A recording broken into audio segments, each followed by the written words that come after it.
Hey guys, my guest today is Ralph Ellis, and we're going to be talking about the life and times of Mary Magdalene. See you in about 5 minutes.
Grab your popcorn and snacks. Find a comfy spot, take a seat or lie down, and let me transport you to a place of fantasy, ghost stories, ancient legends, odd creatures, alien encounters, and other magical topics. You may even decide to join the conversation. From faraway lands to your own backyard, with a small dash of pixie dust. Turn out the lights and open your minds. The journey is about to begin. Hey everybody, welcome to tonight's version of California Haunts Radio. My name is Charlotte. I'm going to be your host for the next hour or so. I'm also the owner of the California Haunts Paranormal Investigation Team, based out of Sacramento, California. We are 45 strong up and down the state, which means we can get to you, but it might take a while. California is a huge state, and so there's a lot of outlying areas. So if we have to take extra time to get to you, we do have mediums on staff that can call you and talk to you about whatever seems to be going on in your particular situation, maybe calm things down and take care of that until we can get out there. Anyway, welcome. We've got a great show. I've got a great show tonight. I say we because I have my producers working here today. And something I've been really interested in, Mary Magdalene. Ralph Ellis has been with us before, talking about King Arthur and the Round Table. And tonight he's going to be with us to talk about Mary Magdalene. And there's a lot of mystery with Mary Magdalene. What part did she play in the Bible? According to what's in the Bible. But Ralph does really, really deep research into this stuff. And I'm sure he's going to have some surprises for us because, you only know what pretty much what's been written in that Bible. And I know that stuff by heart, and a lot of people do. So it should be interesting to hear about Mary, and find out what her real role was and what she was like technically in real life and things like that. So that's what we're going to be talking to Ralph about today. In the meantime, if you're watching from Facebook and you like what you see, please be sure to hit those like buttons. Give me some thumbs up. Give me some hearts. Show me some love. Same thing with YouTube. And show me some WD-40. You can hear my chair. Same thing with YouTube. If you're watching from YouTube and you like what you see, please be sure to hit those like buttons and the hearts and all that good stuff. Because what that does is that puts us higher in the algorithm. And so that means more people get a chance to see the show and view the show. And I think it's working because we just jumped up 500 extra downloads on of the podcast version this month. Awesome stuff. Awesome. So you guys are doing your job out there. But again, if you like what you see and you haven't subscribed already on YouTube, please be sure to do that. There's a little ghost in the bottom right-hand corner. Click on him and the subscribe button will pop up. Just like Facebook, if you tend to like what you see, please be sure to hit that follow button and follow us because we've always, we're doing shows Sunday through Friday. And so there's a lot we pack in. Okay. And the other thing is I don't like to do total shows about paranormal all the time. I like to mix it up like today's topic and do current events. We delved into the the pain pill thing, Thursday, talking about pain medication and different things like that. So I like to change it up.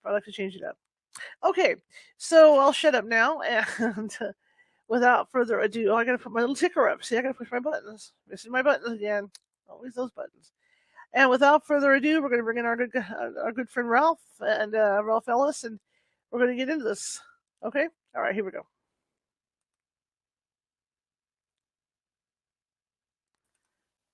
Button. Who's got the button? Okay, there we go. Good morning. Yes, good evening from over here, but yes, good morning to you. Mr. Ellis, for the people that haven't seen the other show yet, which had already aired, obviously, tell us a little bit about you, please. Yeah, well, thanks for having me on again, Charlotte. I've been researching what I call revisionary theology for 40 years or so.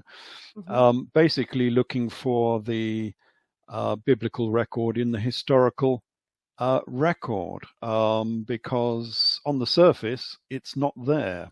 Whether you're looking at the Old Testament or the New Testament, mm-hmm. None of these characters appear to be visible in the historical record. So that's what I went to looking for many years ago. And I think I've found most of these characters and most of these events in the historical record. So that's interesting. And I've done this from a sort of secular viewpoint. So I'm not doing this from a religious standpoint, just looking at the history. Mm-hmm. And you can add on to that whatever sort of theology you like. Mm-hmm. But the bottom line is, I think I've demonstrated that most of these books, whether Old Testament or New Testament, are sort of like 90% real history. So there is real history there within the biblical record. You've just got to go hunting for it because it's not easily visible. It's been hidden somewhat. So that's what I do, and I've written 13 books now, I think, 14. I can't remember. Wow. That's awesome. That's absolutely awesome. Now, our topic today, you've written a book about Mary Magdalene, and there is a lot of mystery surrounding her. I mean, there's the stories of, her lifestyle, different lifestyle things, just the stories that travel down from generation to generation. So hopefully you can put some some new ideas in everybody's head about this, because people really don't know this person. They think they know this person, but they don't. Oh, her story is very different to the one the Catholic Church likes to portray. So yes, that will be interesting. All right, sounds great. Well, tell me about Mary Magdalene. Okay, so what do we know by Mary Magdalene? Let's have a quick look at what she looks like. So if I do a quick screen share, sure. For those of you who are looking on video, you'll be able to see these images, and for those not, well, I'll just have to describe them as they come up. So you should be seeing the book cover. Is that visible?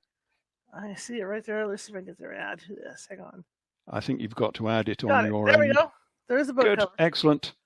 Yes, I can actually see it on the screen there. That's good. Okay, well, this is just the cover of the book, Mary Magdalene, the Princess of Orange. So I wrote this about 14 years ago, I think, something of that nature. So quite a venerable book, but the data in there is still good, hasn't changed. Basically, it's about the hidden history of Mary Magdalene and her connection with everything golden and everything orange. And the city she went to was orange as well. So we will get into that. Okay. And it was orange and gold because she was a queen. And this is an image actually supposed to be of Mary the Mother, this one.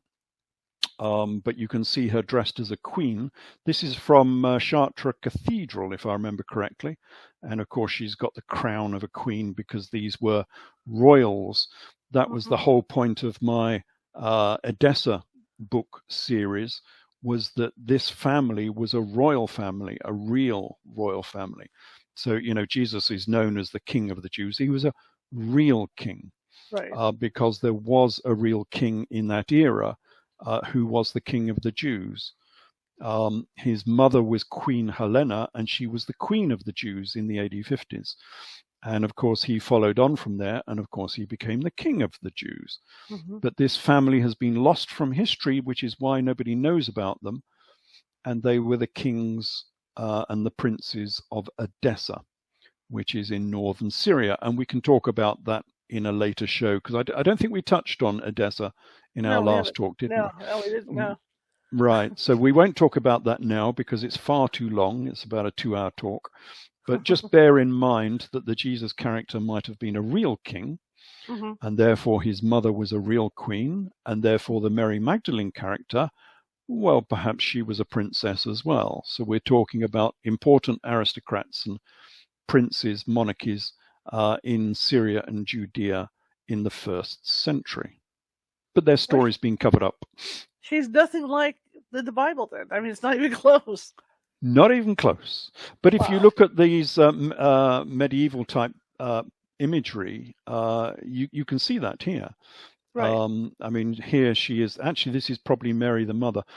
There's a uniform going on here. I don't know if people know about this. So Mary the Mother is in blue and white. Right. She's dressed as Aurania, so we'll have a look at that in a minute. Whereas Mary Magdalene is always in green and gold, or green and orange. Right, because when you think of Mary, she's always wearing blue. Yeah, always. So this is more Mary the Mother, but she's actually dressed. Well, yes, we'll have a look at this. This is dressed as Mary Magdalene. This image is in gold or orange. And this comes from Revelations, this sort of imagery with the stars round her head. So if, what does it say?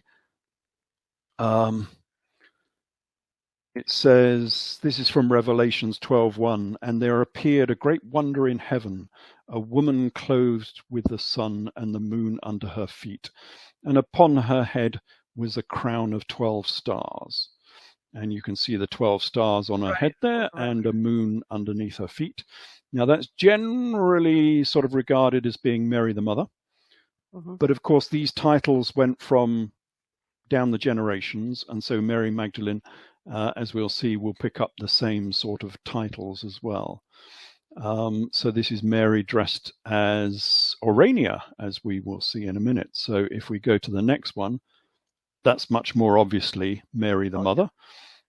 Stars around her head, moon on her feet, dressed in the blue and white. So that is Mary as given in Revelations. This is a cathedral in Slovenia. Again, the same imagery, blue and white with the stars around her head. And there's another one. I don't know why I've got so many of these pictures, but there we go. It's a very familiar imagery. And oh, lo and behold, that's how we get the flag of the European Union. That is cool. Look at that. Yeah, the EU flag was derived from this image of Mary in the blue with the gold stars around her head. And of course, in the EU flag, there are 12 stars in the circle. They tried to make out initially that there was only 12 nations in the EU. But of course, that's no longer true. And it was recognized by, who made this? It was Hyksos, I think, was the guy who designed this. And he said, yes, he took this from the book of Revelations. So the flag for the EU is an image actually of Mary the Mother or Mary Magdalene, because they are part of the same family. And it comes from the imagery of this, which is Orania. This is the Greek muse Orania, and she is the Queen of Heaven. And that's why she has the stars around her head, and she's dressed in blue and white, because if you look up, at the heavens above, you'll see the blue sky and the white clouds. So she's dressed in blue and white. And this is Muse Orania. So this history goes back a long way further than, first century Christianity. Goes back into Greek history, and then before that goes back into Egyptian history with Isis, who was also the Queen of Heaven. So this is a venerable history that was followed by many of these princesses. They're all the same. And we can see that on the zodiacs. This is a zodiac from the Sea of Galilee. I don't know if listeners know, but the primary symbol of Judaism in the first century was the zodiac. And we'll have a look at some of the zodiacs that we've got from Judea and Jordan. But this one is a slightly later one. This isn't a Jewish one. This is a Christian zodiac from the 6th century, I believe, this one. This is the Bet Shean monastery, just on the south of the Sea of Galilee. And basically you can see a zodiac, but they've dressed the signs of the zodiac as disciples, monthly disciples. So you can probably read their name. Anyone who can see this, on the left you'll see Aprilos, Mayos, Eunos. So it's just the months of the year in a big circle, just like a zodiac would be drawn. So obviously they didn't want to portray it as a zodiac because maybe that was a little bit too heretical. So they've dressed it as the months of the year. But the important thing is in the middle, we have the sun and the moon. So we have the sun with the sun rays on his head, and the moon. So we have a man and a woman dressed as the sun and the moon in the center, because in the center of the zodiac you will get the sun and perhaps the sun and the moon together. And that is the basis of that imagery of Mary with standing on the moon. So she's an image of the moon. She's an image of Selene, the Greek Selene. So this is Helios and Selene, the sun and the moon at the center of the zodiac. Now, in Christian terms, who is the man and the woman surrounded by 12 disciples? It's an overt imagery of Jesus and Mary, Right. surrounded by the 12 disciples, indicating, of course, that she is the primary disciple. She is the consort of the Jesus character. She is the sun and the moon who had this cosmic marriage in the heavens above, which they do, every time there's a solar eclipse, when they actually meet in the heavens above, in flagranti delicto, I suppose you could say, they have this cosmic marriage in the heavens above. And that is the Jesus and Mary character. Very interesting. Yeah. Let me just clear my throat there. So, yeah, that's the imagery that underpins Jesus and Mary. And of course, they were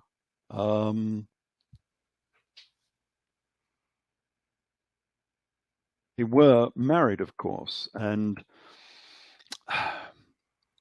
well, we sort of know that anyway from the fact that Mary was the most important character. She was the first person to see, Jesus during the resurrection and so on at his tomb. She was the one that, told the disciples, etc., that Jesus, was not dead or had resurrected, or however you like to view that. She was the most important character of these disciples. And within the Nag Hammadi Gospels, of course, you get these references to Mary saying that, she kissed Jesus quite often. And then Peter is getting jealous and saying, why would the Savior tell you, Mary, things that he has not told us, etc., etc., famous things that I'm sure that listeners will know about. But the slightly less well-known bit is that, well, in Revelations, of course, it sort of says this in Revelations 21:9. It says, and there came unto me one of the 7 angels, which had the 7 vials full of the 7 last plagues, and saying, come hither, I will show you the bride and the Lamb's wife. Now, the Lamb is obviously Jesus, and the bride, who is the bride? Well, if you listen to the Catholic Church, they try to make out that it is the church is the wife of the Lamb, but quite obviously it was actually Mary Magdalene. And more than that, we get Mary as being not just the wife of Jesus, but the sister wife, because this was the custom. Right. So we get this from 1 Corinthians 9:5, where Saul is angry that he cannot have a sister wife. So he says, have we not the power to lead about a sister wife, as well as the other apostles and the brethren of the Lord, like Cephas, who is St. Peter? And that has caused some consternation, of course. So if you read that in a lot of Bibles, like the American Standard or whatever, it will say a sister and a wife, or a sister in the church, or something of this nature. So they've mistranslated it on purpose. But if you get one of the literal Bibles, which is the, like the Derby Bible or the Rotherham Bible, which were deliberately made as literal Bibles, because, of course, when you're translating from the Greek, it's very easy to translate and adjust the text to suit what you believe it's supposed to be saying. So you interpret it at the same time. And depending on your viewpoint, that interpretation might not be correct. And so what the Derby and the Rotherham do is they just translate it verbatim from the Greek into the English. Don't worry about the translation, about the context, just translate it. And of course, they will say sister wife. because that is what the royals used to do in this era. Right.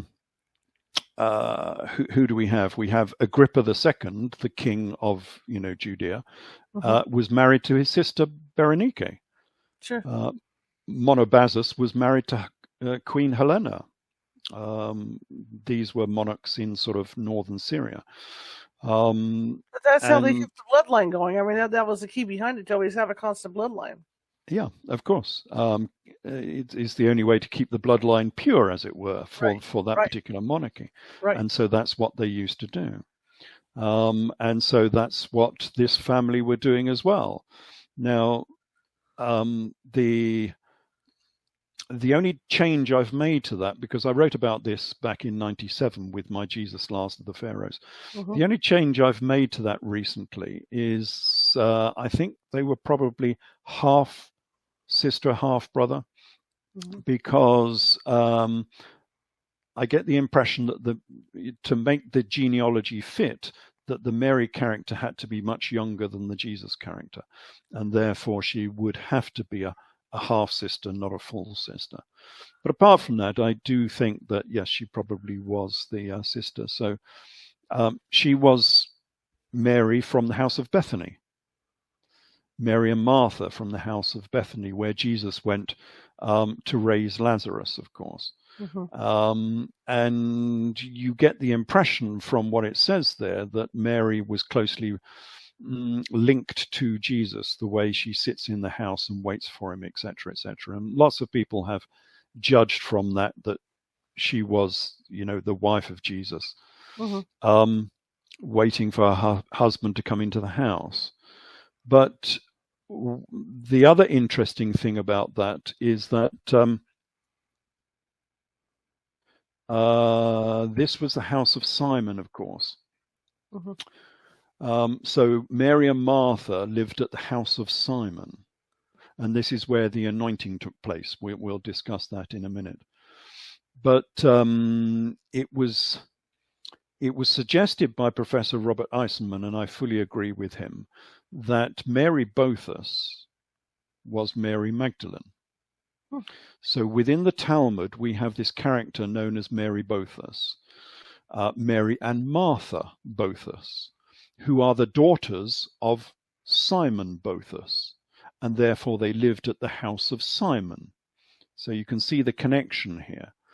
And he goes through what the Talmud says of these women and shows that they were Mary and Martha, the Bethany sisters.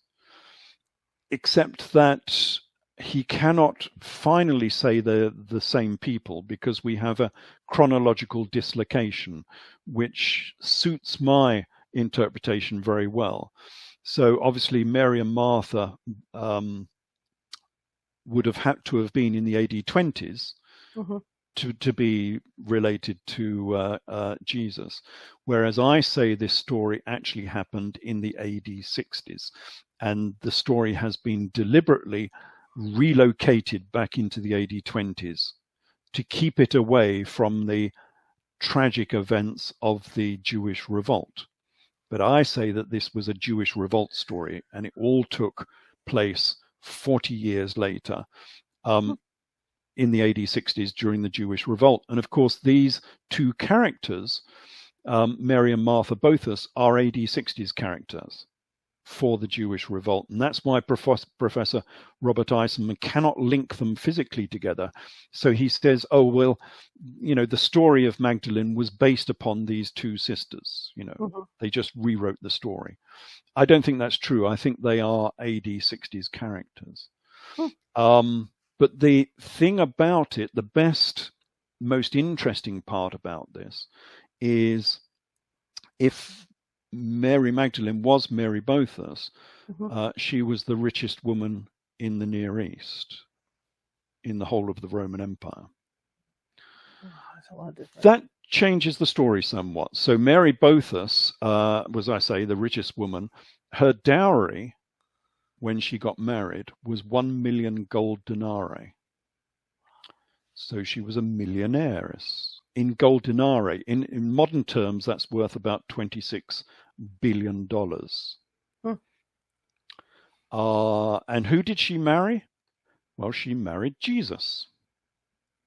Jesus of Gamala. This is from real history. This is not, well, real history. This is from the Talmud, Right. if you can consider the Talmud to be real history. But this is the history that the Talmud gives. And so Mary Boethus married Jesus of Gamala, who was the governor of Galilee. And he was the leader of 600 rebel fishermen. Okay, so now who was the leader of rebel fishermen in the first century? We're coming back to the gospel story. You can see how all of this sort of fits together. Right. And then she bought the priesthood for her husband, Jesus, with a tarkub of silver. So we're not quite sure how much that is, but I worked it out as something like between 20 and 70 kilos of silver that she gave to the priesthood in order to buy the high priesthood for her husband, Jesus. And he became the high priest in about AD 64, I think it was, something of that nature. And that fits actually with the gospel story, because Hebrews 7 says that Jesus became high priest. And he became high priest in a different manner because he was not a Levite. He was not supposed to become high priest. And so they had to have an election to have him elected. And it goes through this reason why having an election is much better than being a Levite and being hereditary. So it does suit that story from the Gospels very well. But that changes the story somewhat, of course, because it's now talking about aristocrats and very rich, maybe princes. But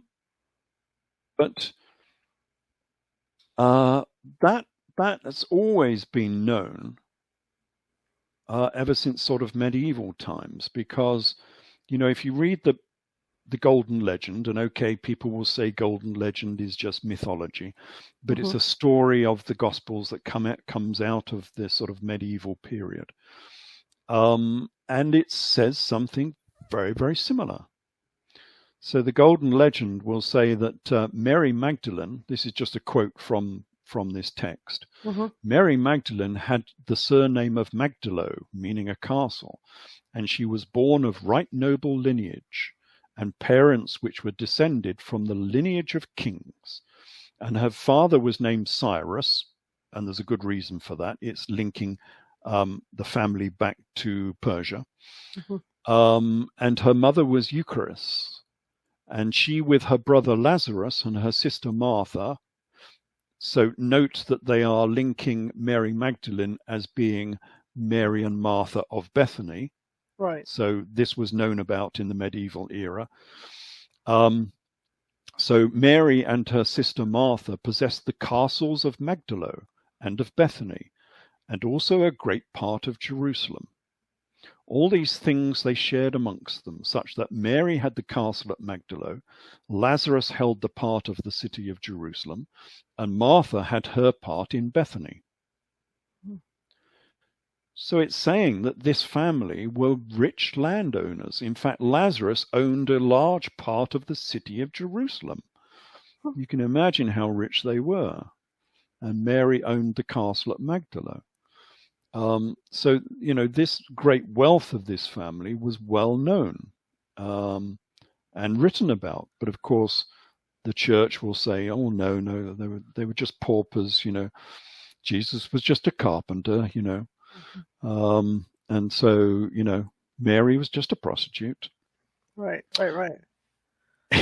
You see how they can change the story by just changing it a little bit, because the New Testament doesn't say that Jesus was a carpenter. Right. It doesn't say that. It says he was a tekton. And a tekton is an architect. You can still hear it in the English, architect, from the Greek tekton, meaning a mason. But not just any old mason, a Freemason. Right. Wow. So Okay. Jesus was a Freemason of the Judean Lodge, which is why the raising of Lazarus at the house of Simon at Bethany was a third-degree raising. If you look at it, just 1 minute. If you look at the raising of Lazarus, it is a third-degree raising, the same as you would go through nowadays in any Masonic lodge, where the candidate dies and is brought back to life, obviously, figuratively speaking, of course. Right. And that is a part of the ceremony. And you come out of the grave hoodwinked. So you have a cloth over your head, just as Lazarus comes out of the grave or the tomb hoodwinked. It is a third-degree raising, exactly the same as you would get in any Freemasonic lodge. The only difference being, I think it was a bit more of a trial than you would have in the modern ceremony. So in the modern ceremony, you just die for 30 minutes, basically, and then you're brought back to life.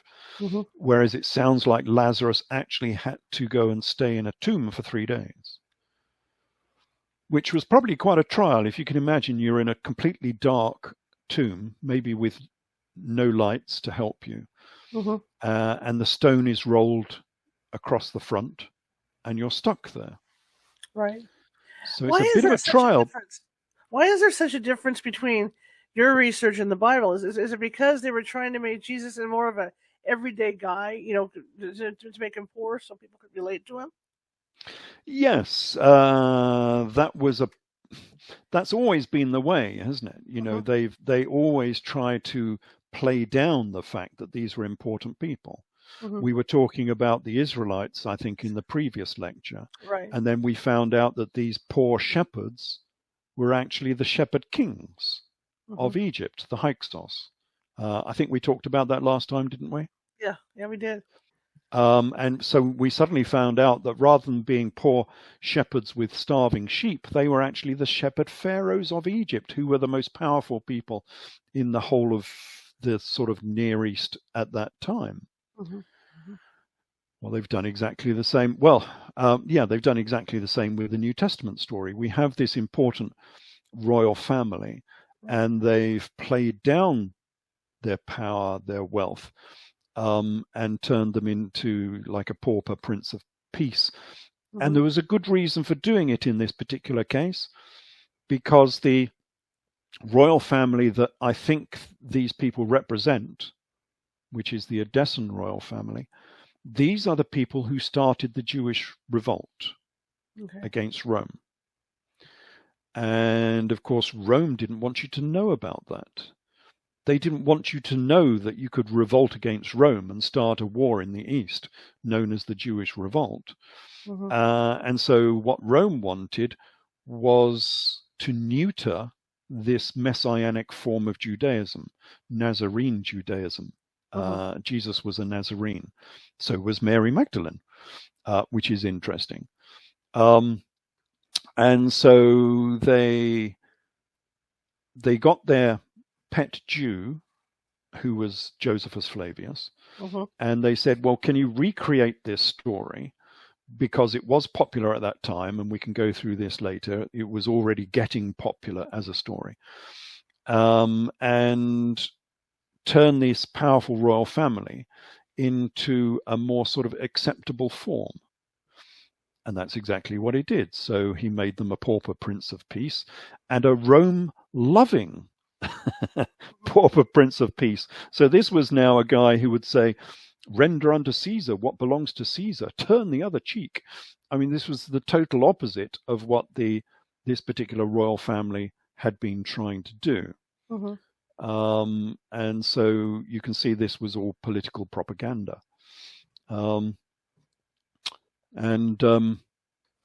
Just as an interesting aside, if I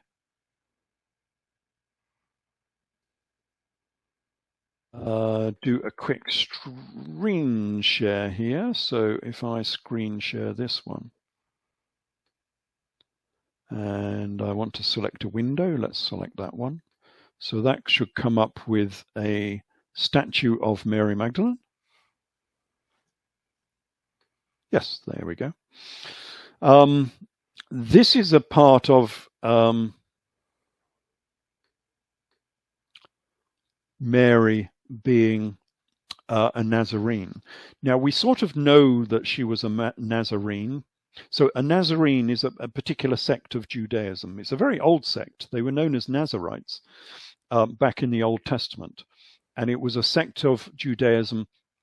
It's known to separate. It means to separate. And I think what that refers to is to separate yourself off from society, like the Essenes did down on the shores of the Dead Sea at Qumran. Like in a monastery, you separate yourself off, and they were the Nazarene. And the peculiarity of the Nazarene, well, one of the peculiarities was A, they venerated the zodiac, but B, they had long hair and beards. So they weren't allowed to cut their hair. And that's why all of the Edessan kings all had long hair and beards. And we'll look at those in a minute, perhaps. Sure. But the queen of this family, who was Queen Helena, she became a Nazarene. And we know this because the Talmud tells us so.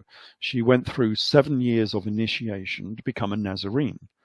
And of course, Jesus was also a Nazarene, according to the New Testament. He is specifically called a Nazarene. As was Saul as well. He was called of the sect of the Nazarene. So we know this family were connected to the Nazarene. Well, so was Mary Magdalene. And we get this from the Talmud. And this gives you a good idea of how you have to translate this when you're reading these books, because they wrote this in code. All of it is in code, and deliberately so, because Rome said that this family was persona non grata, because they had started the Jewish revolt, and therefore you weren't allowed to mention their names, which is why you cannot find the Edessan royal family in the history of pretty much all of Rome and all of Josephus Flavius. You can go through the books of Josephus Flavius, and he never mentions overtly the Edessan royal family once, because they've been deleted from history. The Romans didn't want anyone to know about them, and so they were deleted. Well, the Talmud has done the same. And so the Talmud calls Mary, if you read it in the English, so if you've got the Talmud in the English, it calls her Miriam, the dresser of ladies' hair. That is why you get this statue that we're looking at in this picture, which is Mary covered in hair. So she's hair all over her. And you'll see quite a lot of imagery, especially in France, of Mary covered in hair. And also Mary of Egypt as well, who's supposed to be a saint, but she's really Mary Magdalene, actually. And she's covered in hair as well, and she's covering up her modesty with this long hair. Why? It's because the Talmud calls her Miriam, the dresser of ladies' hair. But of course, that's just a play on words. All of these, especially the Talmud, it's all just a play on words, and you've got to understand what it's talking about. So in the Aramaic, it's Miriam Magdala Nashaya. Miriam, the dresser of ladies' hair. But of course, you can read that, if you read it phonetically, you can read it as Miriam Magdala Nazarene. Nashaya. So they're just making a play on words to say that Mary Magdalene was a Nazarene. The same sect as Jesus and Saul were both Nazarene. And that's why you get this imagery of Mary Magdalene dressed up in hair. So you get a lot of this symbolism, and you've got to sort of be able to understand what this symbolism refers to.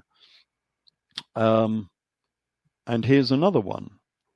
I've got a few of these, actually. This is Mary Magdalene. And again, with the uniform, she's dressed in gold. So this is Mary Magdalene. And she's got a skull.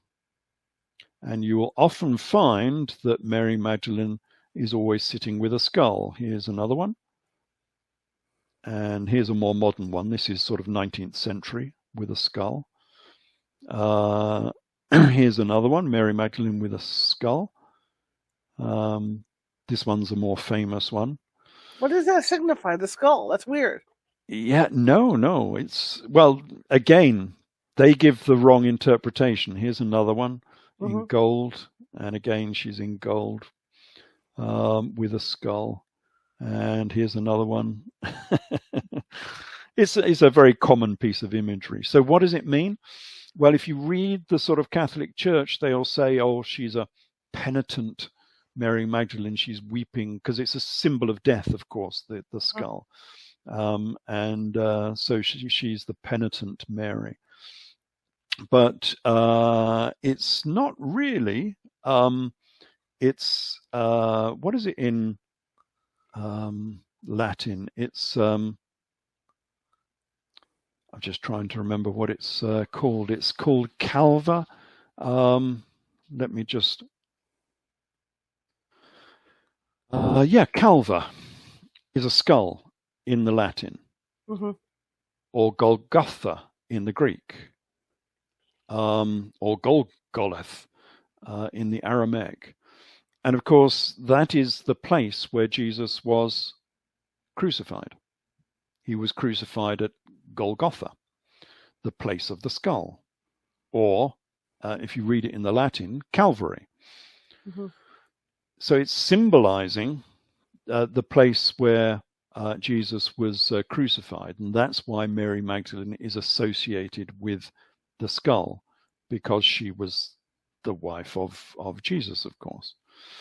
But you can also put a second layer on top of that, because in the French, this was by the French poet Fallon, I think. He said the skull is a potentate, a jar of the head, or a cup of the head, because I suppose, if you turn a skull upside down, it's like a cup, I suppose. Right. It's a cup of the head.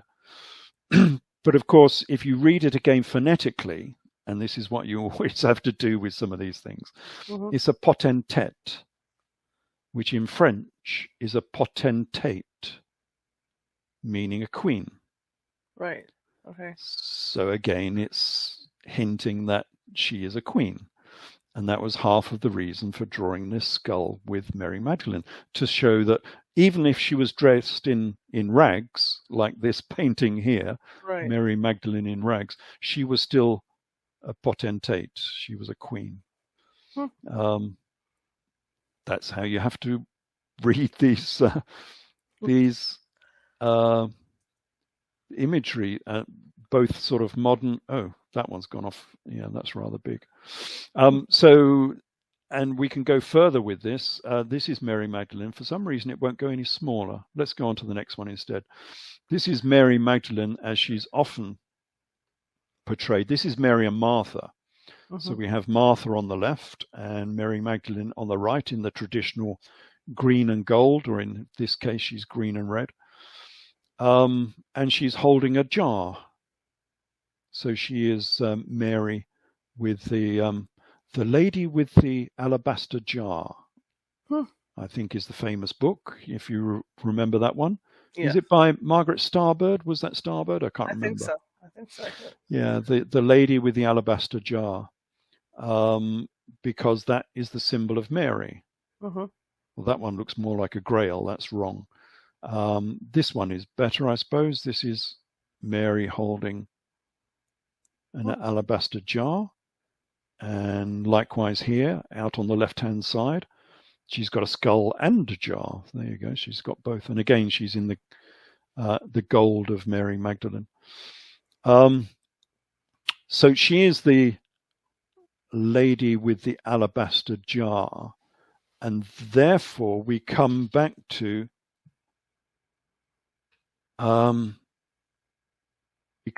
the house of Simon, because that's where she is mentioned with this alabaster jar, because she is Mary of Bethany, of course. And Matthew says, this is Matthew 26:6, I think. It's quite a long passage, this one. Jesus was in Bethany at the house of Simon the leper, and there came to him a woman having an alabaster box or jar of very precious ointment, and poured it on his head as he sat to eat. And then the disciples say, well, that was expensive. Why did you do that? You know, this ointment might have been given and sold, and the money given to the poor, etc. And then Jesus obviously defends her and says, no, of course, there was a good reason for doing this.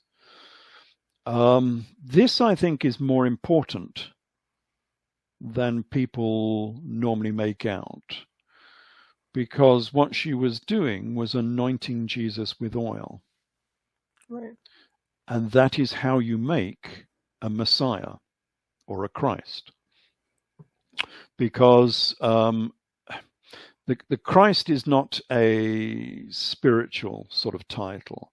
Mm-hmm. It's actually a secular title. It means the anointed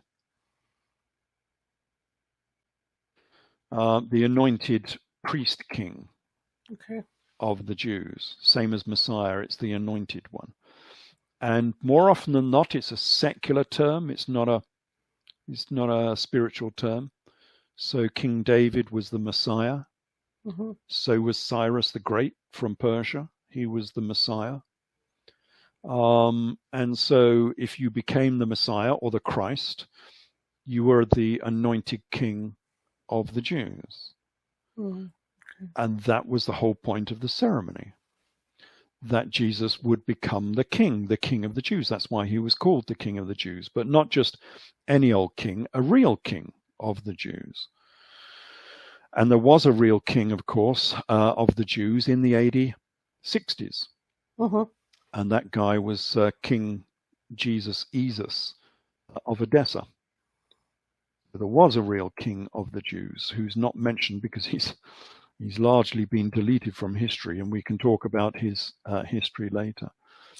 Well, that would be a case of maybe, he gets deleted because it's confusing for people.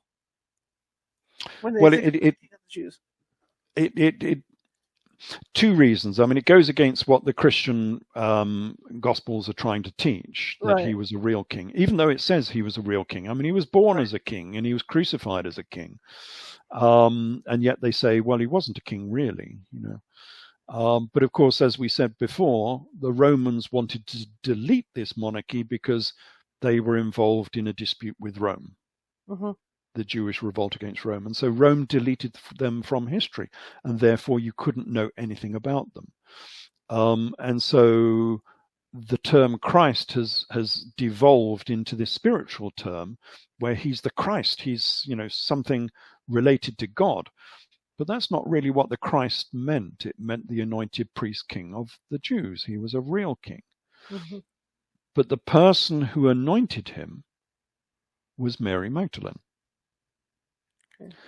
Now that's interesting because the person who anointed Queen Elizabeth II, when she went through exactly the same ceremony in the 1950s, mm-hmm. when she became Queen of Queen of Great Britain, mm-hmm.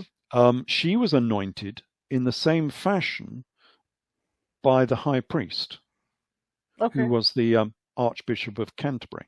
As will Charles be in May as well. We remain to see, because that's coming up on the 8th, isn't it? I seem to remember. Yeah. Now, I've not heard, actually, is he going to be anointed?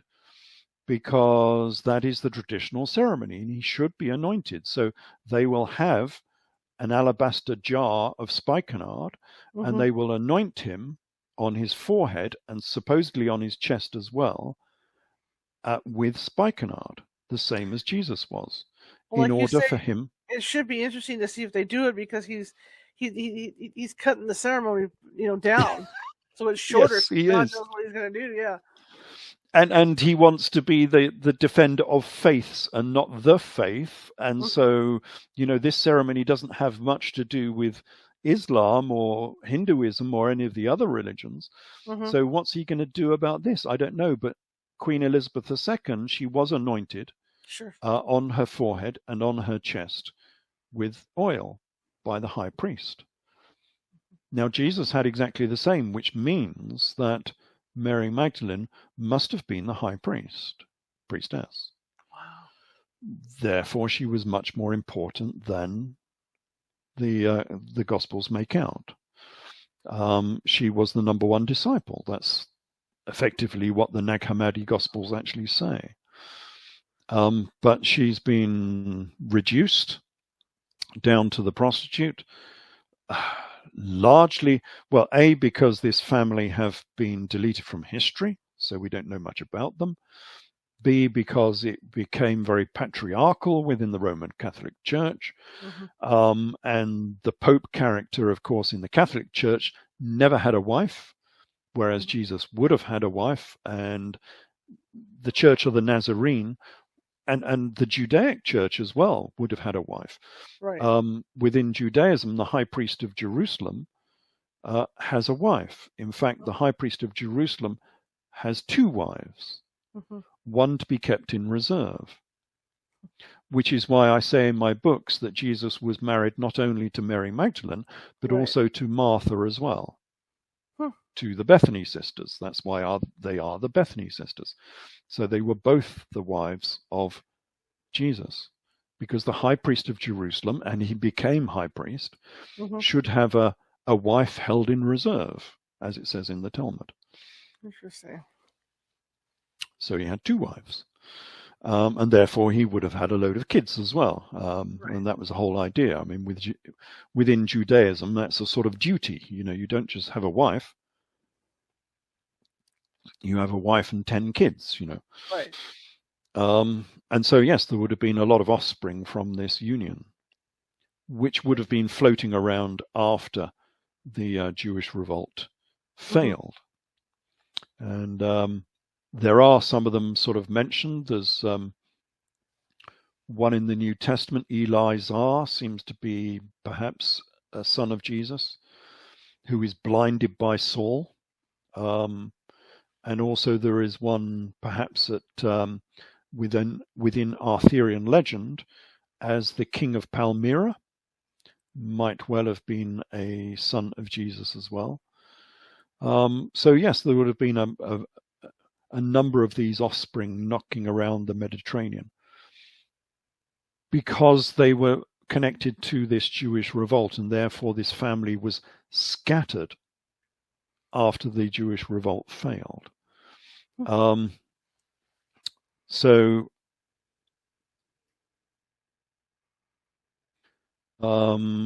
we have a mention of this from the Talmud.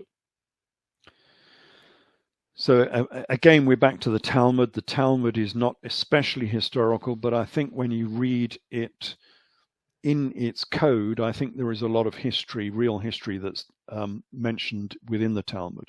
Mm-hmm. And again, this comes back to Mary Boethus, this woman who was the richest woman in the whole of the Near East, who was the wife of Jesus of Gamala, who I think was the biblical Jesus. So after this family was involved in the Jewish revolt, they were the leaders of the Jewish revolt, but they lost, of course. And so Rabbi Yohanan ben Zakkai, who became the leader of Judaism after the revolt failed, he comes across this lady. So it says, Rabbi Yohanan ben Zakkai left Jerusalem riding upon an ass. Mm-hmm. Well, he's sort of imitating Jesus there, of course. Mm-hmm. While his disciples followed him, again, imitating Jesus. Mm-hmm.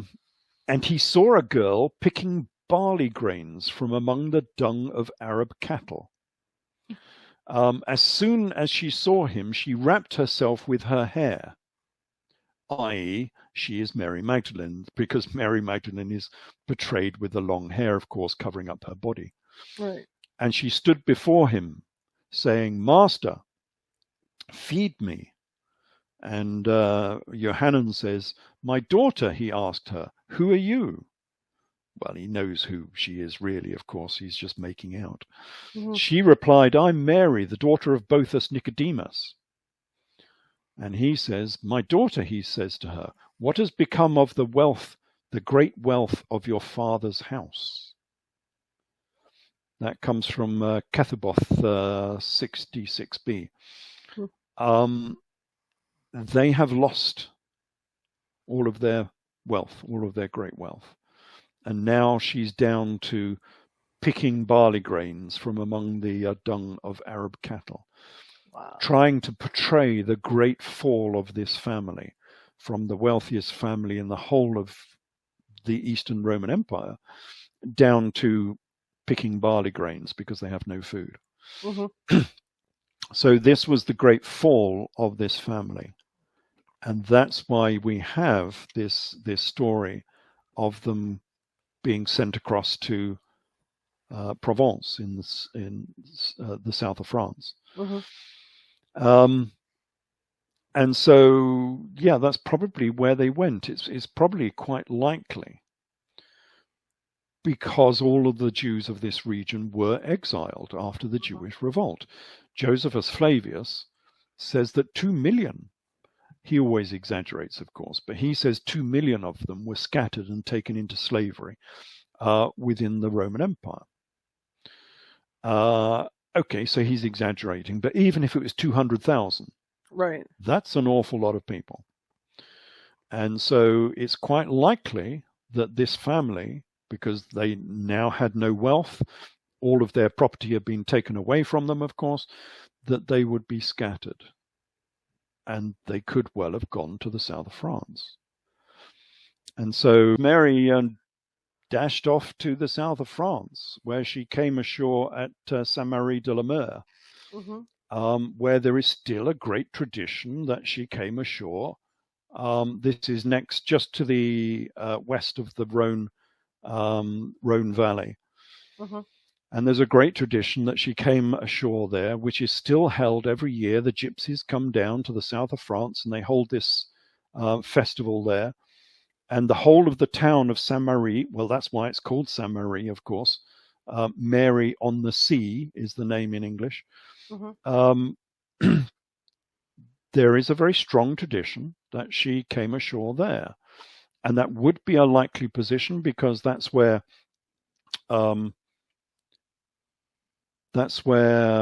Herod Archelaus was sent when he was a bit of a tyrant and they had to be got rid of. He was sent to Provence in the south of France.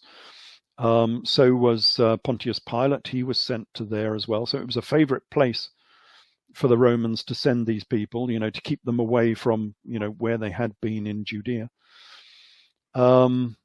And it's a very nice place, a very prosperous, a very Roman. Some of the biggest Roman cities and amphitheaters and theaters are there in the south of France. It was a very wealthy, prosperous area. And I think she probably did come ashore there. So you move up from the River Rhone goes north-south. So from Saint-Marie, you go up the Rhone River and you come to Arles, which has got this enormous great Roman amphitheater there, which is still in good condition. They still use it for shows and so on. And then the next one you come to is Tarascon, Beaucaire Tarascon. And that's where Martha is supposed to have gone. So Martha of Bethany, she is supposed to have gone there. And I might have an image of Martha somewhere. Do I have one? Can't see one, but I've got this one instead, so I can do a share on this. Okay.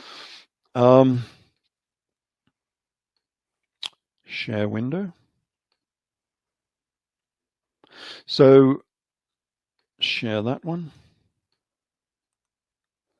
And yeah, she was supposed to have come ashore. Well, they're in the same boat, of course, and she went up to Tarascon. And she defeated, this is Martha of Bethany, she defeated the Tarasque, which is where the name for Tarascon comes from. And this is an image of the Tarasque, which was this fearsome monster that she sort of half dragon, half tortoise sort of thing. And it's still the symbol of the city is the Tarascon, the fearsome Tarasque. And just looking at the Tarasque, well, it looks like one of these to me, but I'm not sure. This is a glyptagon. Right. Whoa. From ancient history. Yeah. And it just looks to me like they have seen a glyptagon. I don't know. A glyptagon, for people who can't see this, looks like a huge, great armadillo, I suppose you might call it. But it's supposed to be a South American animal, and it's not supposed to have been in Europe, but it just looks so much like the Tarasque. It's as if that they had seen a glyptagon, and that was the monster that was tamed by Martha. Right. And then we run up the Rhone Valley a little bit more, and we come to Orange. And for many reasons, I think, because if you look at the mythology of the region, it says that Mary went to Saint-Maxime and Aix-en-Provence, which is slightly towards the east. We get these two touristy towns where all of the pilgrims go to, because Mary Magdalene was supposed to have ended up in Saint-Maxime, where her tomb is supposed to be. Have we got a picture of her tomb? Let's have a quick look. Somewhere down here. Just scanning through some of these images.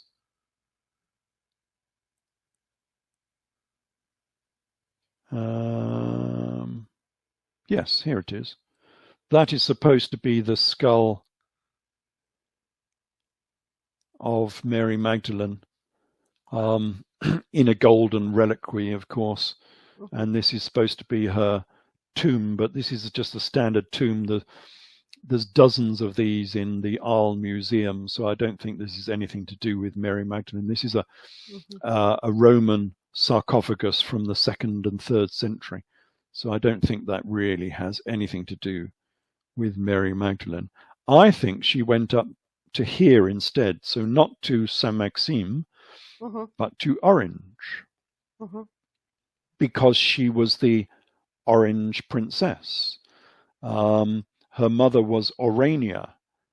In my chronology I do of the Edessan monarchy, her mother would have been grandmother would have been Queen Aurania, and it's from Aurania. Aurania means the heavens, but or in Latin and in French, of course, means gold, from which we get orange, because orange is the golden color, of course.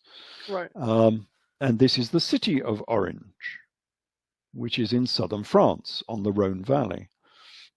And this is a classical romantic image of Orange, but it's still there. So this is the modern Arc de Triomphe, as you might say, of Orange in the south of France. And it's still there. I mean, this is, I think this is 3rd century, this particular arch, so it's 1800 years old. And this is the amphitheater, sorry, not amphitheater, this is the theater, which was supposed to have had the straightest and greatest wall in the whole of the Roman Empire, which is this great wall on the front of this theater that you can see here. And it's, it's huge. When you sit below it, it's absolutely enormous. And this is looking inside the theater. And while I was there, they had a play, because they still use it. It's a full theater. You can see all the seating there. It's still used. And the play, when I was there, was Mary Magdalene, of course. Look what happened. Yeah, so there you can see there's a big picture of Mary Magdalene at the back of the theater, this Roman theater. I mean, this Roman theater is 1,900 years old, maybe even 2,000 years old, because this theater is actually earlier. So it's a 2,000-year-old theater that's still in use. And the play, when I was there, was Mary Magdalene. Although they've got the wrong... You can see she's holding the alabaster jar, so we know it's Mary Magdalene. But they've got her in red because she's supposed to be the Scarlet Woman, because they portrayed her as being a prostitute. But of course she wasn't. She's supposed to be in the green and gold of Mary Magdalene. Here's a question. What were the acoustics like in there? Because I know people that have marvelous. gone have said that they're excellent. Yeah, absolutely. It just reverberates backwards and forwards. So that's why they made it, of course, so you don't need a loudspeaker. You can hear a person on the stage at the back of the theater just by the power of their voice and the acoustics. So yeah, absolutely marvelous. And of course, she wasn't called a prostitute. It says of Mary Magdalene, a certain woman which had been healed of evil spirits and infirmities, called Mary Magdalene, out of whom went 7 devils. But the evil spirits in the Greek are poneros pneuma, as in bad breath. But it doesn't really mean bad breath, it means evil winds. Because these devils, like we still call them dust devils today.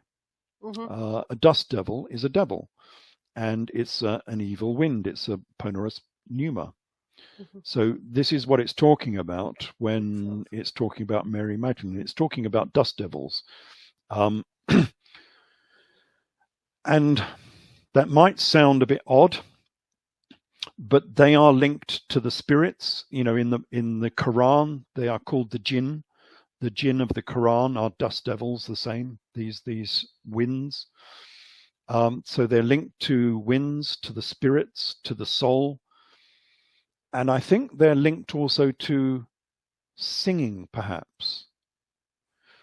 Because I think they used to have choirs and they used to sing. And the voice of the female choir was probably something to do with these winds. Because Nefertiti had the same sort of title. In the name of Nefertiti, she has the 4 of the trachea glyphs, the lung and trachea.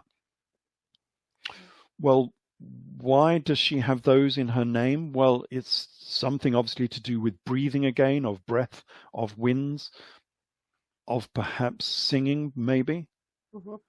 I think that's got something to do with it. And again, when you die, they have in Egypt the opening of the mouth ceremony in order that your bar and car, can leave the body or whatever.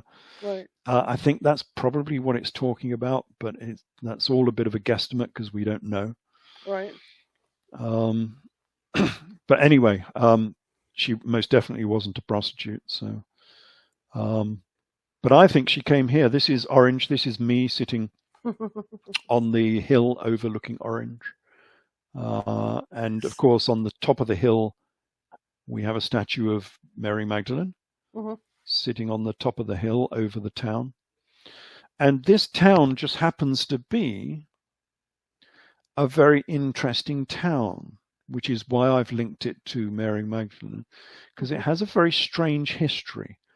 It remained an independent principality, separate from France, separate from Gaul and separate from France, for over 1,000 years. So it was an independent principality under the control of this guy, who is William of Orange. And you can see he's got the golden cape of the Magdalene as well. And he was William of Orange because the town was called Orange. But his name in the French was Guillaume. So William is a sort of Germanic pronunciation. In the French, or Occitan, it's Guillaume de Galone, or Guillaume de Courtenay, or Guillaume de Orange. And this family remained independent in this principality all the way up until Louis XIV in the 17th century. And it was this family that kicked the Muslims out of France in the late 8th century. So the Muslims have been kicked out of France because they invaded all of Spain, became Muslim, of course, during the great invasions of the sort of 8th, 9th centuries when the Muslims took over the whole of Christian North Africa. All of those regions have been Christian, of course, all of North Africa. They took over all of that region, then they took over all of Christian Spain, and then they came up into France and took half of France as well. And then they were ejected by Charles Martel at the Battle of Tours, of course, the great battle, when they were kicked out down into Spain again. Well, according to the chanson of Wolfram von Eschenbach, who also wrote all of Arthurian legend as well, they came back in again in the late 8th century, and they were kicked out by this guy who was Guillaume de Gellone, the William of Orange, who was the Prince of Orange. And he had some clout because his sister was the Queen of France at the time, married to Louis I. So this family was very well connected. And this was a Jewish family. They were noted in by Wolfram von Eschenbach as being Jews, which again suits them, maybe coming from the Near East, from Judea. Right. And they have a story which comes down into European history, so they are fundamental to the history of Europe. Now, the flag of this family was this flag, which was the gold star on a blue background, the lone star. And of course, this has been adopted by Europe, of course. So he was the lone star, one of the tribes, as it were, but the European flag we're looking at here is 12 of these stars. So again, not just the stars over the head of Mary, from the book of Revelations, not just the zodiac, because the zodiac has 12 constellations, but also the 12 tribes of Israel, because there are 12 tribes, because the tribes of Israel were based upon the zodiac, and the disciples of Jesus, the 12 disciples, were based upon the zodiac as well. And so the 12 stars of the EU flag are also based on the zodiac, and therefore also on the disciples of Jesus, and also the 12 tribes. Never knew that. Wow. Okay. Yeah, that's how deep this goes into European history. And of course, William of Orange, Guillaume de Gellone, was one of those stars, because it's overtly said that he was of Jewish background, and he had one of these golden stars on a blue background, just the same. Wow. Now, the other symbolism is this. This is the symbol of Orange in France, independent principality, and the symbol is 3 oranges, because it's called orange. But of course, these oranges are quite overtly sun symbols, because or, as in orange, means gold, and the sun is the golden ball in the heavens above. Right. So these are sun symbols, and we have 3 sun symbols in the imagery of orange. And above we have a cornet, because his other name was Guillaume de Courtenay, which means William the Hook-Nose. But if, again, play on words, if you listen to it phonetically, Guillaume de Courtenay sounds like cornet. Right. So rather than having a nose on the coat of arms, they've got a cornet instead. And this symbolism is sort of linked, because he was Guillaume de Courtenay, and the Courtenay family of France have the same symbol. The 3. Now they call this. We're looking at a coat of arms here with 3 red blobs on it. So yeah, those who are having to listen to this. The first coat of arms has 3 oranges on it. The second one has 3 red circles. Now this one, which is the arms of Courtenay, again has 3 red symbols. Now this is said to be the 3 red tarts. If you look at it in heraldry, the explanation is 3 red tarts, not of the streetwalker variety, but of the pie variety. And you're thinking, why would you have a pie? You know, like a cherry pie as being your symbol. Well, I don't think it's a cherry pie at all. I think, again, it's a sun symbol. And so you get 3 round circles. And, of course, these families used to run around Europe. I mean, Europe was separate, but it was also connected by these royal families and aristocratic families. And so we get the same family in Britain. This is the coat of arms, which looks exactly the same. This is the coat of arms of the Courtenays in the south of England. So they are the Dukes of Devon. Right. So they not only owned a great lump of France and Orange in south of France, but also Devon in the south of England. And they have the same symbol, 3 red tarts. And this is the Duke. I think this is the present. No, the previous Duke of Courtenay in Devon, and this is the Prince of Orange. Because, of course, the Principality of Orange, it lasted, as I say, for 1,000 years in the south of France, in the place called Orange, but they were kicked out by Louis XIV. Because they were independent, because they were Protestant. So again, they had a different faith to the Catholic Church. In the middle of France, which was Catholic France, we had this Protestant enclave that had been different to the Catholic Church for 1,000 years and was central to the Protestant Church, during the Protestant Revolution with Martin Luther, after he nailed his 90 Theses to the door of Wittenberg Cathedral, which started the Protestant Revolution. Well, this town was at the very center of that revolution. They were Protestants, they were different. And they managed to, even though they were different throughout all of the Protestant, this was the sort of the Renaissance, the age of enlightenment. But it wasn't just the age of enlightenment, it was an almighty great battle.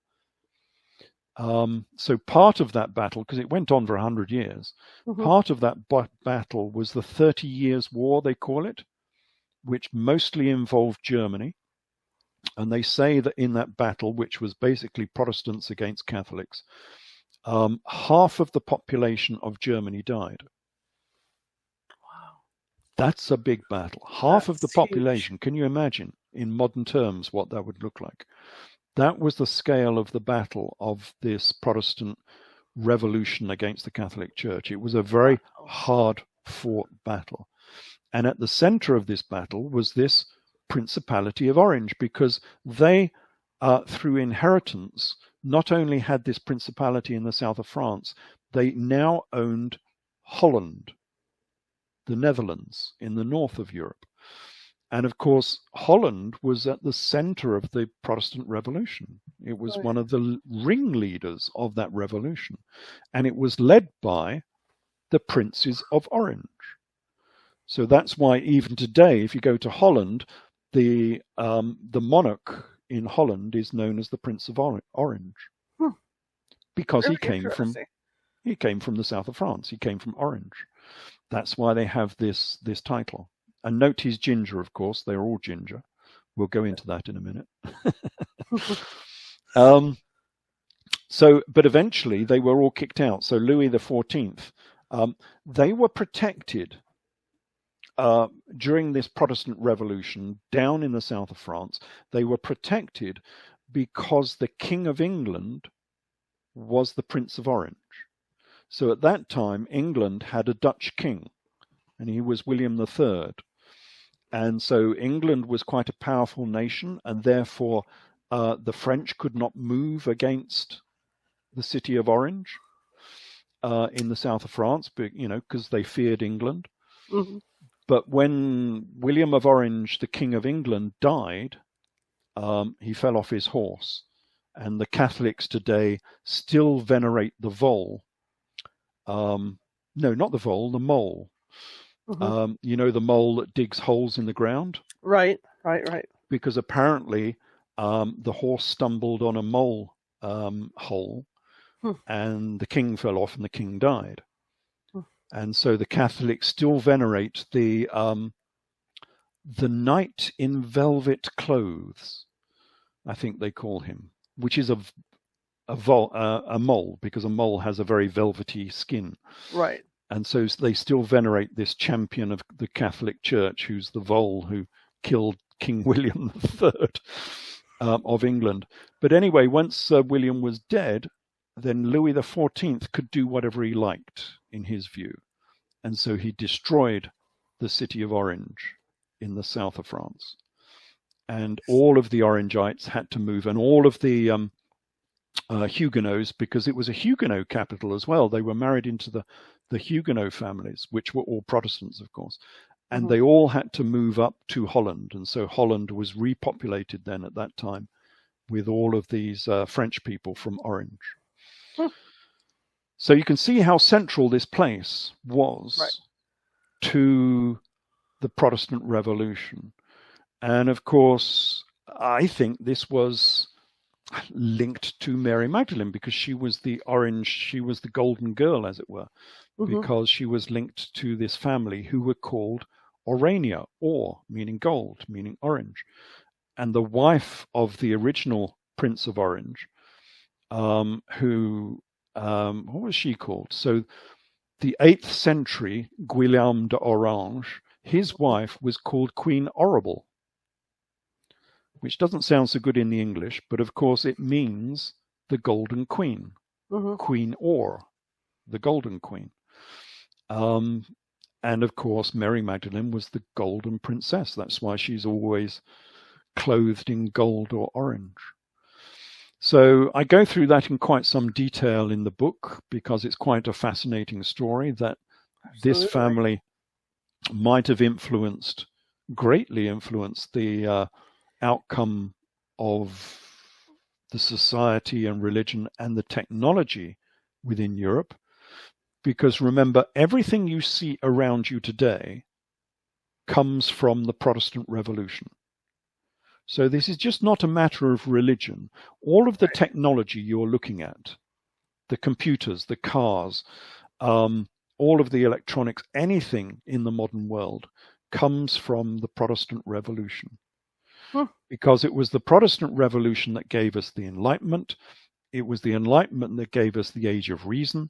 And it was the Age of Reason that gave us the Industrial Revolution. And it is no coincidence that it happened in that order. The Industrial Revolution would not have been possible under the regulations of the Catholic Church. It had to wait for the Enlightenment to come along so that people could imagine the impossible. They could imagine, science, how the world worked, how the cosmos worked, how, atoms and chemicals and everything worked. It was a take on alchemy, of course, but it was alchemy on steroids. Finally, people could investigate and find out how things worked. And that was the Industrial Revolution. So you can see how important this was. And this all of this came from Orange in the south of France via the Protestant Revolution, which Holland was a central component of. They were the people who drove the Protestant Revolution. So, it's central to the European story, and therefore central to the Western story of the Western world. That's why we had the Industrial Revolution and Islam did not. Islam has never had an Industrial Revolution. Still does not today, because its philosophy will not allow it. You cannot have the Industrial Revolution and a technical revolution under a religion that promotes predestiny, and that God will do, God will assist you whatever you do. So it doesn't matter how hard you try or not try, God will look after you, which is why in general, Islam is so slothful in comparison with the Western world, because it doesn't have a work ethic, and whereas the Protestant Revolution was all about a work ethic. So it does depend, it does matter who we elect as our leaders and what type of religion we have to actually guide us. And I say that as an atheist, but it does matter, The difference between the Catholic Church and the Protestant Church was enormous. And it all came from Orange in the south of France. I had no idea. That's just fantastic. Yeah, it's an interesting story, isn't it? So, yeah. It's hard to wrap your head around it, though, because, from what we've been taught and what we've learned over the years to this, it's incredible. It is. It's a completely different story, isn't it? Yeah. And a much more important one, but a very interesting one as well, that I think it should be taught more, even just the secular part, right, of how Orange and the Protestant Revolution has affected our lives. That's not taught very well. It's taught as a religious dispute. Right. Yeah, but what about the secular implications of that dispute? They are more important, I would say, than the theological results of that dispute.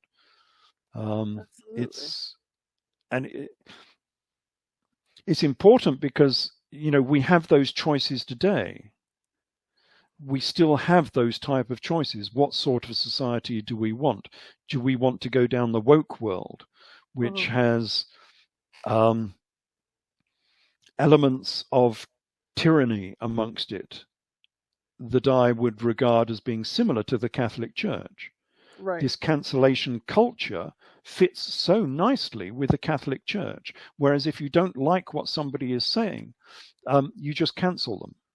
Or in Catholic terms, you burn them at the stake, the same as they burnt Bruno at the stake and various other people. The first person to translate the New Testament into English, they burnt him at the stake. That was at Vilvoorde in Belgium. Tyndale, wasn't it? What was his Christian? Was it William? I forget. I think it was William Tyndale. And he was burnt alive for the grave crime of translating the New Testament into English. Because the Catholic Church didn't want people to be able to read what the Gospels actually said, because they might find out what the Gospels were really about. They might actually be like myself, finally finding out that the Gospels were actually talking about Edessa. And they didn't want anybody to know that. And so they kept it in Latin or the Greek. It was available in Greek and Latin, but not in the common languages of Europe. Right. And so for the heinous crime of translating the Gospels, Tyndale was burnt at the stake at Vilvoorde, which is next to Brussels Airport, just north of Brussels Airport. And there is a little memorial there. I'm not sure if I've got a picture of it, but anyway. Not much to see, considering it's such an important part of our history. So yes, this woke idea of cancellation is right up the Catholic tree, as it were. This is exactly what they were doing for 1,500 years. Make it 1,000 years. Between sort of the Council of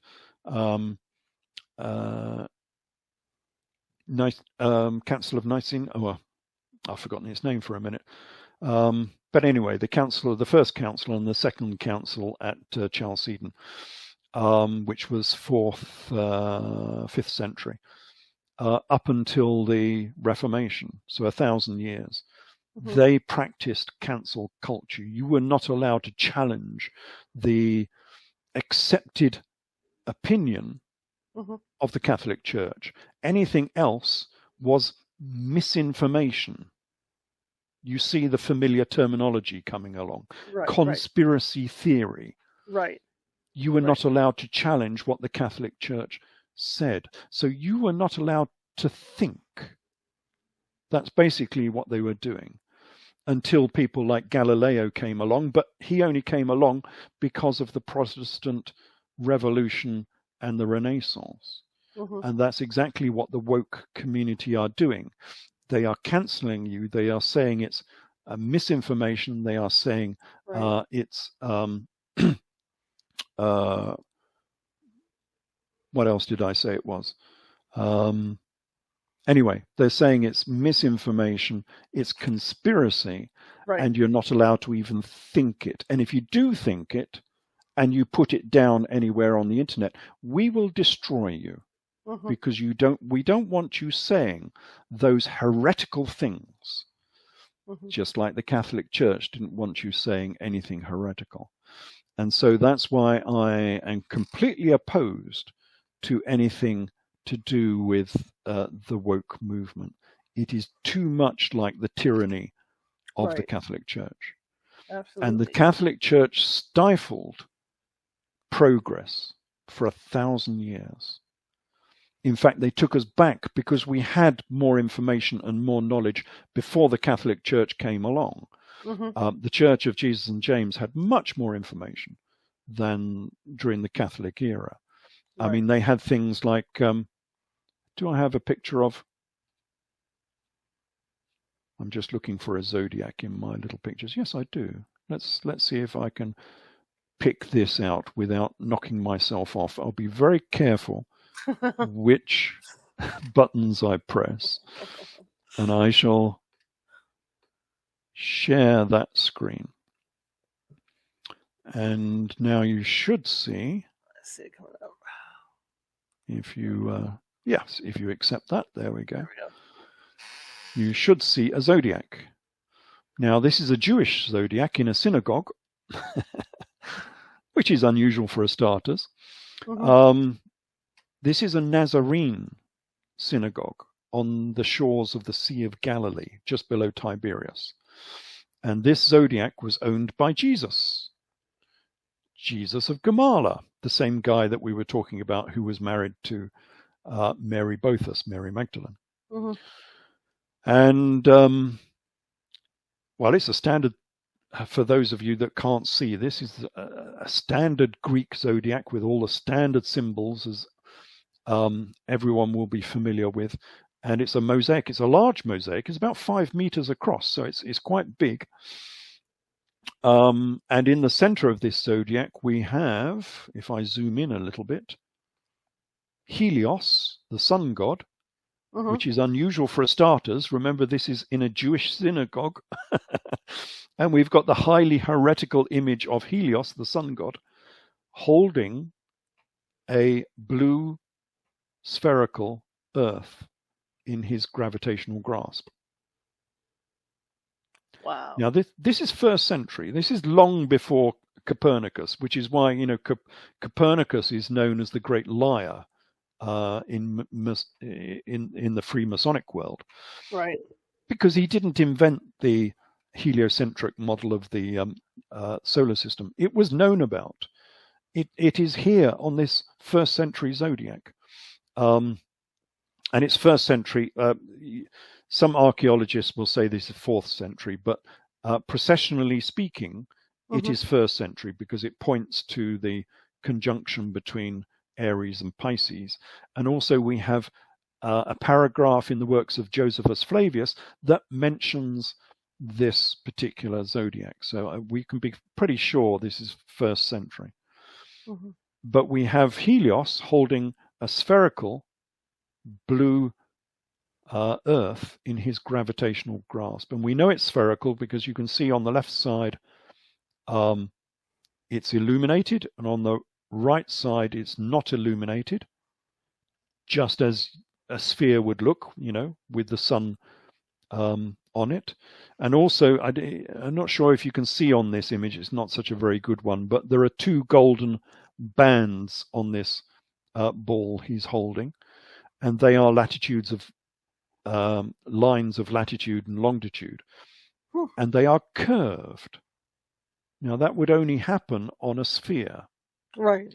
So he's holding a sphere in his gravitational grasp. This is the sun holding the earth in his gravitational grasp. And this was known about in the 1st century by the Nazarene Church of Jesus and James, because this is a Nazarene synagogue. Mm-hmm. That is the level of knowledge that they had in that era. Wow. And this is slightly off topic, but it's interesting nonetheless, because we're talking about Mary Magdalene. Right. Last Supper table. So at the Last Supper table, Jesus, of course, would be with his disciples, but also with his wife, right, Mary Magdalene. Now, this is the Last Supper from Drogheda Cathedral in Southern Ireland, mm-hmm. just above Dublin. Now, who is on the right side of Jesus looking at this sculpture? It's a woman, isn't it? Yeah. Okay. This is supposed to be St. John. So for people who can't see this, this is exactly the same. It's a copy of the Leonardo da Vinci Last Supper. Okay, right. If you can imagine that in your mind. Okay. And there's always been this argument as to how feminine the St. John character looks like on the right side of Jesus. Right. But what about this one? Is that male or female? I mean, she even has a bust. Yeah, yeah. This is common. This is how secrets can be held in plain sight. Mm-hmm. And this is how you have to look at these things and interpret them, because nobody could admit this. So it was all held in code. That's why the Talmud is holding it in code with their Mary the Nazarene. Mm-hmm. Mary Magdalene the Nazarene was held in code. This is in code as well. And this is in Ireland. This is in Catholic Ireland. And they have this imagery. And here's another one. This is in Turku. Now, this is in safer ground. This is in Finland. Turku is the previous capital of Finland. So this is in Protestant land. So it's a little bit safer, I would say. But who is that? Yeah. Wow, that's definitely feminine. And not only feminine, she's in the green and gold or the green and red of Mary Magdalene. Yeah? Yep. Yeah. And that's a woman. There's no way in the world that is a man. I know that nowadays you're not allowed to say that because, even prime ministers are confused nowadays. The leader of our opposition refused to say what a woman was. Right. And I think one of your candidates said exactly the same. One of your candidates for the judiciary, I think, when they have a meeting in the House. Right. What do you call your house in America? The Congress. The Congress, yeah. Yeah. They have these. They have to be sort of voted on and elected, and so they interview these people. And she was going for a position of judge or something. She said exactly the same. They said, "Can you define a woman?" And she said, "No, I can't." So yeah, perhaps we shouldn't say whether she's male or female. But anyway, in old-fashioned terms, from about 5 years ago, this is a woman. Absolutely. Sitting on the right side of Jesus. Yeah, it's a Last Supper. Yeah, no question about it. Exactly the same as the Leonardo one. But again, this is in a cathedral in Finland, in Turku, which is the previous capital of Finland. And here's another one. This is Napoleon's Last Supper table. And as you can see, it's an identical copy of Leonardo's again, exactly the same characters in the same position. But this obviously Napoleon, so this is 19th century, isn't it? Mm-hmm. And I think this is a mosaic, but it's been very well done as a mosaic, isn't it? It looks really crisp with nice colors on it. Now, who is on the right side of Jesus in this one? Same colors too. Yeah, and she's in the green and gold. Yeah. So let's zoom in on her. So this is the character on the right side of Jesus.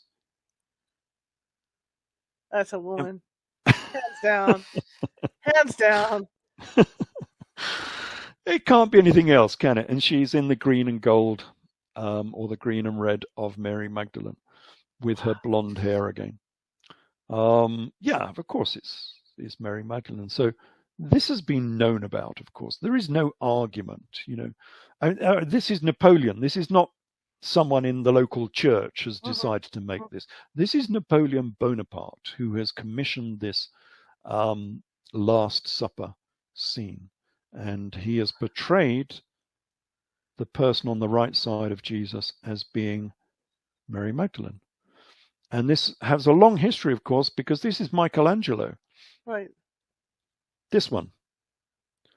Oh, the Pieta. This is in the Vatican, in St. Peter's in the Vatican. Very famous sculpture by Michelangelo. This is the Pieta. What is wrong with the Pieta? So this is a very famous sculpture of Mary holding Jesus. Holding Jesus. Him after, yeah. But what's wrong with this sculpture? This is how you can hold secrets in plain sight. This is Mary, the mother of Jesus, holding Jesus in her arms after he's been crucified. Right, right. What's the problem with it? All I can see is he's so small.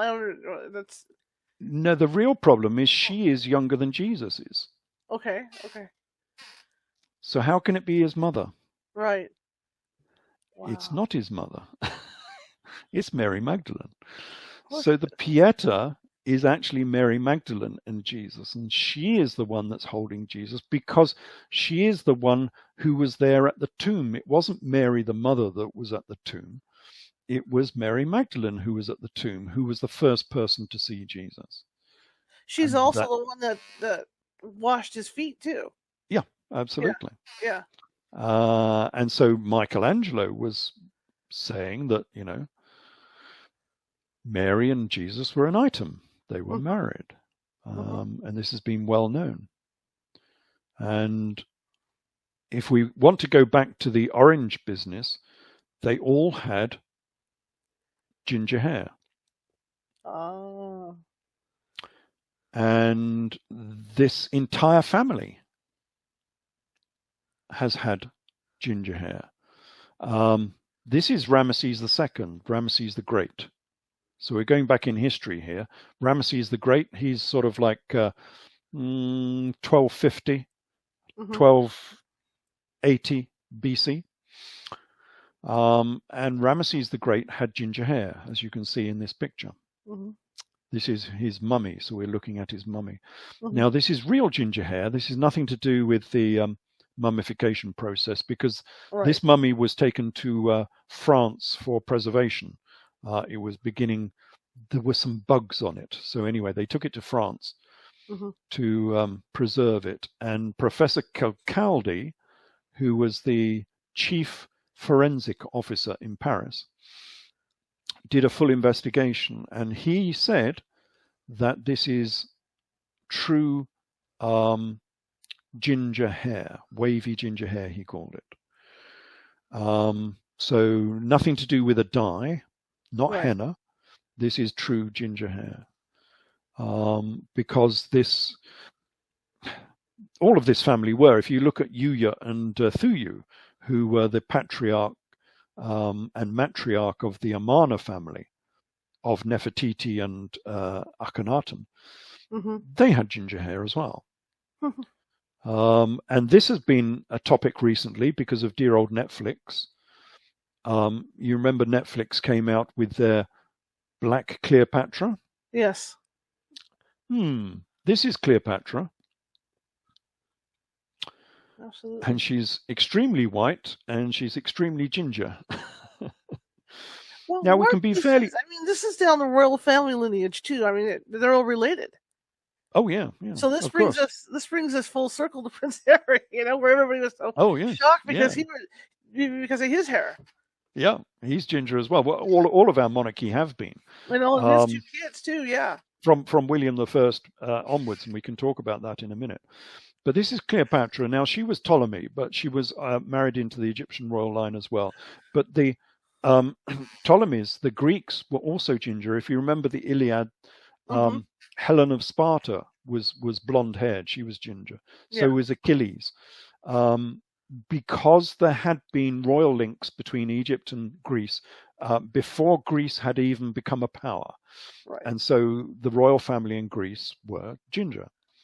And so this is Cleopatra. Now, this is a very early painting, so we can be fairly sure this is fairly accurate. This comes from Herculaneum. So this image was buried in AD 70. So it was probably drawn within less than a century of Cleopatra's death, probably within 60 years of her death. So, and they portrayed her as being ginger-haired, which is why we can be fairly sure that she was ginger-haired. But so was Muhammad. This, because they all say, if you come from the Near East, you've got to be brown with dark hair. Right. Well, look at this guy. This is Muhammad al-Yaqubi. And he is the great, however many greats there are, grandson of Muhammad. And for those that can't see, he looks Scottish, basically. He's extremely white and pale-faced with very, very ginger hair. And you'll find quite a few of these out in Syria because Muhammad was supposed to be ginger. If you look at the hadith, on numerous occasions it says that the hairs, because he used to cut off his beard and send it round to the various mosques around the sort of empire, the growing empire as it was. And these little snippets of beard are all supposed to be ginger. So he was ginger as well. We have this sort of gingers all over the place. And that is why if you go around Afghanistan and Pakistan, you'll see people like this. So we're looking at a sort of poor Afghani with bright ginger hair. Why does he do this? I mean, this is dyed, of course. He's not really ginger. Right. They do this in order to look like Muhammad, because they understand, and here's another one, they understand that Muhammad was ginger, therefore they're trying to look like their prophet. They're trying to look like Muhammad because he had ginger hair. And this one, we'll go into this later, because this, in my view, is an image, a very early mosaic of Jesus. This is the leader of the Jewish revolt. We were talking about the Jewish revolt earlier and how it was connected with the gospel story. This is the leader of the Jewish revolt. And this is a mosaic from Judea, which was only, in fact, this was discovered after I wrote about this character, which is why I knew exactly who this was. And he's a king. We know that because he's wearing a diadema headband. He's a leader of the revolt because the Talmud tells us that this is the leader of the Jewish revolt. He's wearing a purple cloak, just like Jesus was wearing a purple cloak. And of course, he has a Jewish payot, a curly side lock of hair, so we know he's Jewish. And the Edessan monarchy were all Jewish, of course. And he has ginger hair and beard.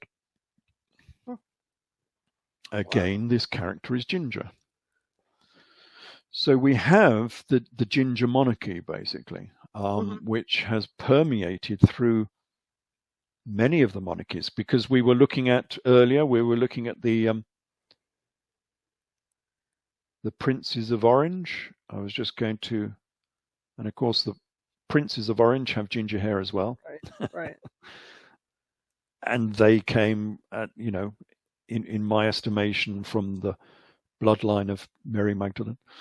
So we have this ginger monarchy which permeates all the way through European history. All of the kings of England and Britain were ginger. Now, they came from the Normans in France, but the Normans, of course, were not French. They were Vikings, hence the ginger hair. But where did the Vikings come from? Did we touch on Scotichronicon, the history of the Scots, in the last talk? No. Well, how much longer have we got? 15 minutes. Okay, so I won't go through this. I'll just do a brief overview. Yeah. We have the history of Scotland, which is known as Scotichronicon, which comes out of the 14th century by Walter Boer and John of Verdun. And that borrows from the Lebor Gabála, which is an Irish history, which dates from the 6th century. So it goes back a long way. And they say that the Scots came from Egypt via Queen Scota and King Gaithalos, who came from Egypt and were exiled out of Egypt and ended up in Spain, and then later on their descendants ended up in Ireland and Scotland.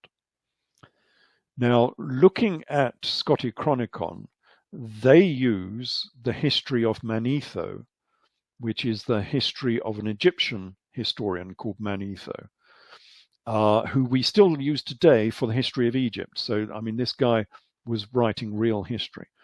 And it's quite clear from that this Queen Scota, from which we get Scotland or Scotland, is Ankhesenamun, who was the daughter of Pharaoh Akhenaten and the wife of Tutankhamun and the wife of Pharaoh I, who was the pharaoh who followed Tutankhamun. Right.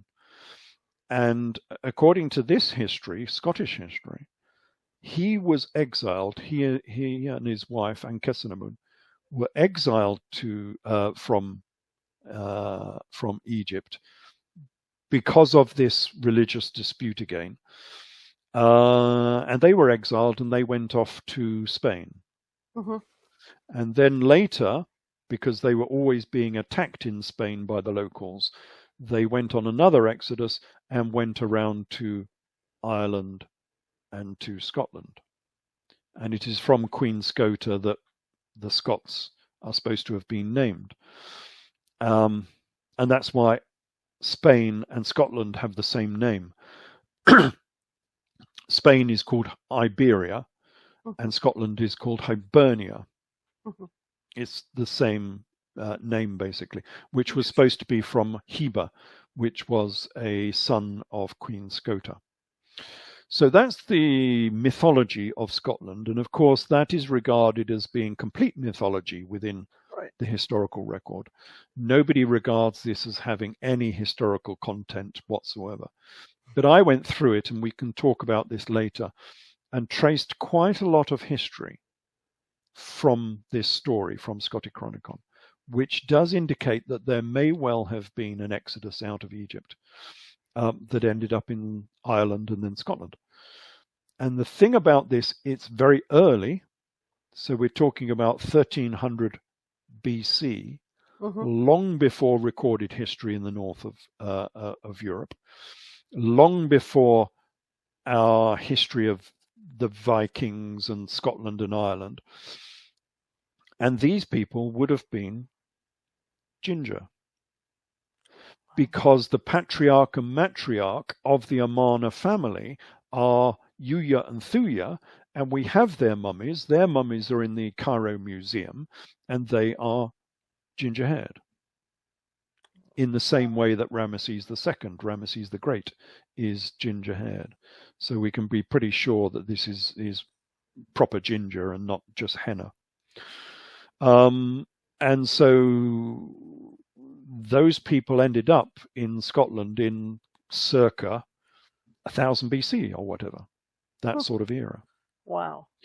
And so we could have Scottish descent and Viking descent from this royal family. Right. Not much real history to prove that within Scotland and Scandinavia, but nevertheless, the story does suit all of the artifacts and the archaeology that has been found in those regions. Absolutely. And that is the history. Sorry, go ahead. No, I don't want to interrupt. I'm fascinated by that. So what happened to Mary Magdalene? Yeah, well, I think, yes. What happened to her? I think she ended up in Orange. And not only lived because the mythology just has her in this cave near Saint Maxime, and she lived as a hermit, for the rest of her days. But if she went to Orange and she had a daughter with her, because of course on this boat there was, she traveled with Sarah, and of course Sarah means the princess. So if she traveled with her daughter, they may well have started, because people in that area would have known that they were special. There would have been Jewish elements in that region who would have known who they were, their royal heritage. And so they might have risen to becoming quite aristocratic and powerful in that region, and therefore spawning the city of Orange as we know it today, and that very famous monarchy, although they were only called princes. They weren't allowed to call themselves kings because of the kings of France, and so they could only call themselves princes. So they were known as the Prince of Orange. But she may well have generated and precipitated that particular principality that went on to affect Europe so greatly, as we've just narrated. So I think that's probably more true than the idea that she just became a hermit in a cave. These were powerful people. They had lost their money, of course, in Judea, but they might have, these were such powerful people. They might have had properties elsewhere. They might have had money hidden away somewhere. They might have had many courtiers and helpers who managed to bring money that had been hidden away from the Romans, so the Romans couldn't get it, and taken, separately on another boat, so that these people had some wealth when they arrived in Provence, in the south of France. And that might have spurred them on to becoming influential and powerful in the south of France. Powerful people like this are never short of backers.